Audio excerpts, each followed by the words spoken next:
Kerala youth front നയിക്കുന്ന സംസ്ഥാനതല തീരദേശ സംരക്ഷണ യാത്ര കാസർകോട്ട് നിന്നും പ്രയാണം തുടങ്ങി. Kerala Congress M chairman Jose K Mani M P നായകൻ സിറിയക്ക് ചാഴിക്കാടന് പതാക കൈമാറി യാത്ര ഉദ്ഘാടനം ചെയ്തു. This news sponsored by Bobby Chemmanur international jewellers. കടലിന്റെ അവകാശം കടലിന്റെ മക്കൾക്ക് എന്ന മുദ്രാവാക്യം മുൻനിർത്തിയാണ് കേരള യൂത്ത് ഫ്രണ്ടും സംസ്ഥാന കമ്മിറ്റി തീരദേശ സംരക്ഷണ യാത്ര നടത്തുന്നത്. വെള്ളിയാഴ്ച രാവിലെ കാസർഗോഡ് കടപ്പുറം കുറുമ്പ ഭഗവതി ക്ഷേത്രം പരിസരത്ത് നടന്ന പരിപാടിയിൽ ജാഥാ നായകൻ യൂത്ത് ഫ്രണ്ടും സംസ്ഥാന പ്രസിഡന്റ് സിറിയക് ചാഴിക്കാടന് പതാക കൈമാറിക്കൊണ്ട് Kerala Congress M chairman Jose K Mani M P യാത്ര ഉദ്ഘാടനം ചെയ്തു. മത്സ്യമേഖലയിലെ പ്രശ്നങ്ങൾക്ക് ശാശ്വത പരിഹാരം വേണമെന്നും തീരദേശത്തിന്റെ അവകാശം പൂർണ്ണമായും മത്സ്യത്തൊഴിലാളികൾക്ക് വിട്ടുകൊടുക്കണമെന്നും ഉദ്ഘാടകൻ ആവശ്യപ്പെട്ടു. മതിയായ പഠനം നടത്താതെയുള്ള കടൽ മണൽ ഖനനം തീരദേശ ജനതയുടെ ജീവനും സ്വത്തിനും ഭീഷണിയാണെന്നും അതുകൊണ്ട് തന്നെ ഇതിനായി ഒരിഞ്ച് ഭൂമി പോലും വിട്ടു നൽകേണ്ടെന്നും ജോസ് കെ മാണി ആഹ്വാനം ചെയ്തു.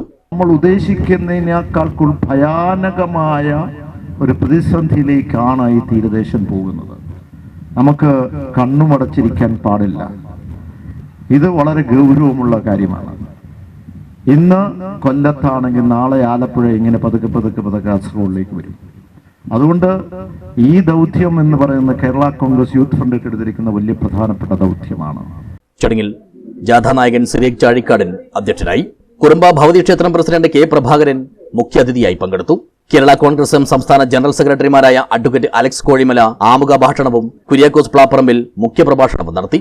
കേന്ദ്ര സർക്കാർ കടലവകാശം കടലിന്റെ മക്കൾക്ക് എന്ന നിയമനിർമ്മാണം നടത്തുക, കടൽ മണൽ ഖനനം പൂർണ്ണമായും ഉപേക്ഷിക്കുക, കടൽ സംഘടനയായ CADAL മുന്നോട്ട് വെച്ചിട്ടുള്ള നിർദ്ദേശങ്ങൾ കേന്ദ്ര സംസ്ഥാന സർക്കാരുകൾ ഉടൻ നടപ്പിലാക്കുക എന്നീ ആവശ്യങ്ങളാണ് യാത്ര പ്രധാനമായും മുന്നോട്ട് വയ്ക്കുന്നത്.